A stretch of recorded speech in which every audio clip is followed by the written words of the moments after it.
안녕하세요. 오늘 294번째 책을 소개하려고 합니다만 바로 이 책입니다. 하나님이 마음이 상할 때 어디 계셨습니까? 라고 하는 책인데요. 이 책은 좀 오래전에 읽은 책인데요.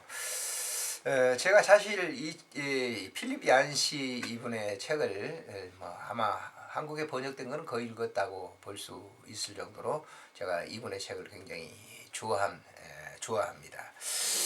이 책 역시도 이제 우리가 마음이 고통스럽고 괴로울 때 우리는 멀리 하나님이 떠나 있는 것처럼 이렇게 생각하거든요. 즉 나와 하나님과 별개처럼 생각합니다만은 이 책의 주제된 내용이 바로 그런 문제를 해결하는 그런 이 책입니다. 그래서 이 밀러라고 하는 분은 이 책의 서두에 이렇게 얘기를 합니다. 나는 이 책에서 인생의 아픔과 불행의 문제에 대해서 내가 알 수 있는 한 모든 것을 읽었다라고 이렇게 얘기합니다. 또 이 바울이라고 하는 분은 당신이 만약 이 책의 마지막 페이지까지 읽게 된다면 하나님 내가 겪은 이 고통을 인하여 감사합니다라고 외치게 될 것이라고 얘기합니다. 사실 그렇습니다. 이 책을 쭉 이렇게 읽다가 보면 이제 결론 부분에서 참 내가 고통받을 때 하나님은 어디 계셨을까라고 하는 질문의 해답이 바로 옆에 있었다라고 이렇게 얘기를 해주고 있습니다. 그래서 이제 이 책 전체 물론 이제 우리가 이제 좀 정독해야 될 필요가 있다라는 그렇게 생각을 합니다만은 그렇게까지는 않더라도 이 책의 뒷부분들을 갖다가 좀 쭉 읽어 주셨으면 좋을 것 같습니다.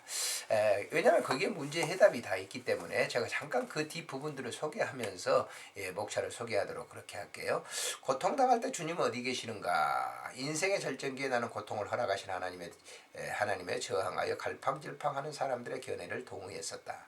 고통은 너무나도 나를 억압했다. 나는 이토록 사악한 세상을 합리화할 만한 어떠한 방법도 찾아들지 못했다. 나보다 더 극심한 고통에 시달리는 사람들을 방문했을 때 나는 고통의 효력을 놀랐다. 고통은 불가지론을 배태할 만한 강한 믿음을 불러일으켰다. 그리고 특히 한센병을 앓고 있는 사람들의 방문했을 때 나는 이 세상에서 고통의 역할의 가장 중요성을 확신했던 것이다. 어떤 의미에서 예수님이 오셔서 세상을 재창조할 때까지 고통에 대한 근본적인 해결책은 존재하지 않는다고 보아야 한다. 나는 그러한 원대한 희망 속에 믿음으로 살아가고 있다. 만약 내가 하나님께서 세디스트가 아니라 의사라는 사실을 하나님께서도 반응이 결핍된 모든 신경의 괴로움을 느낄 수 있음을 진정 믿지 않는다면 나는 고난의 신비를 파헤치려는 모든 시도를 곧 포기해 버릴 것이다. 고통에 대한 나의 분노는 거의 한 가지 이유 때문에 대부분 사라졌다. 그 한 가지 이유란 다름이 아니라 내가 하나님을 알고 있다는 것이다. 하나님은 나에게 기쁨과 사랑과 행복과 선함을 주셨다. 이러한 것들은 혼란스럽고 불의한 세상 속에 성광처럼 다가왔지만 이들의 존재는 하나님을 믿을 만한 가치가 있는 분이라는 것을 확신시키기에는 절대적으로 충분한 것이었다. 하나님에 대한 지식은 모든 것을 인내할 만한 힘을 준다. 이 다음번에 홈킨스 씨 병에 걸린 친한 친구의 병실 침대 옆에 서 있게 되면 이 사실로 인하여 나는 무슨 생각을 하게 될까? 결국 이 책도 침대 옆에서 시작된 것이나 다름없다. 고통이 마모시킬 수 있는 인간성에 대한 굳건한 믿음을 나는 갖게 됐다. 그리고 기독교는 살아있는 사람들의 현실 세계 안에 움직이는 것이다. 나는 세상 안에서 고통의 역할을 파악하기 위하여 몇 가지를 다시 확인할 필요를 느낀다. 고통당할 때 주님은 어디 계시는가? 하나님은 처음부터 거기 계셨다.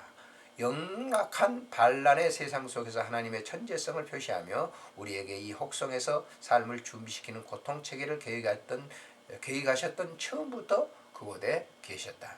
하나님께서는 위대한 예술작품을 통하여 정력적인 모험을 허락하시면서 고통과 고난 뒤섞인 세상을 살아가도록 함으로써 우리들에게 하나님의 흔적을 보여주신다. 고통과 쾌락은 너무나 가까이 결합되어 있어서 때로 변별하기가 불가능한 것이다. 하나님은 우리에게 무엇인가를 가르치거나 하나님께로 돌아오도록 하기 위한 엄청난 고통일지라도 사용하시는 분이다. 하나님은 정복을 위하여 자신을 낮추셨다. 하나님은 반란의 혹성을 지켜보신다. 인간의 계획이 계속 자율적인 방법으로 나가는 것도 보고 계신다. 우리가 더럽힌 세상에 대한 책임을 물으면서 하나님께서 크고 거친 분노를 터뜨리고 비명을 지르는 우리의 욥의 공허한 질문을 하나님은 그저 보고만 계신다. 하나님은 가난하고 고통받는 사람들의 경도된 왕국을 건설하심으로 그것을 연합하셨다. 하나님의 나라는 때로 부자와 권력을 소유한 자들을 회피한다. 하나님께서는 우리의 육체적인 고통이 전혀 줄어들지 않는 상태에도 우리의 영혼을 풍성하게 할 수 있는 초월적인 힘을 약속하신다. 하나님은 우리와 함께 계신다.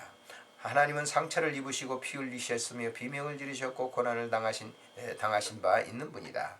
하나님께서 고통받는 사람들의 고통을 함께 하심으로 언제나 그들을 높이셨다. 하나님은 지금 우리와 함께 계신다. 머리를 위하여 우리를 인내하시고 우리 고통을 가라앉힐 권능을 부여받은 성령과 하나님의 몸인 교회를 통하여 일하고 계신 것이다.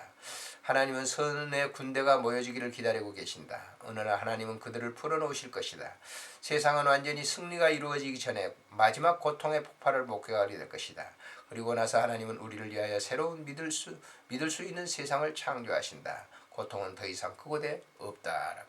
보라, 내가 너희에게 비밀을 말하노니 우리가 다 잠잘 것이 아니요 마지막 나팔의 순식간에 호련히 다 변화하리니 나팔 소리가 나며 죽은 자들이 썩지 아니할 것으로 다시 살아나고 우리도 변화하리라. 이 썩을 것이 불과 썩지 않을 것으로 있겠고 이 죽을 것이 죽지 아니함을 입으리로다.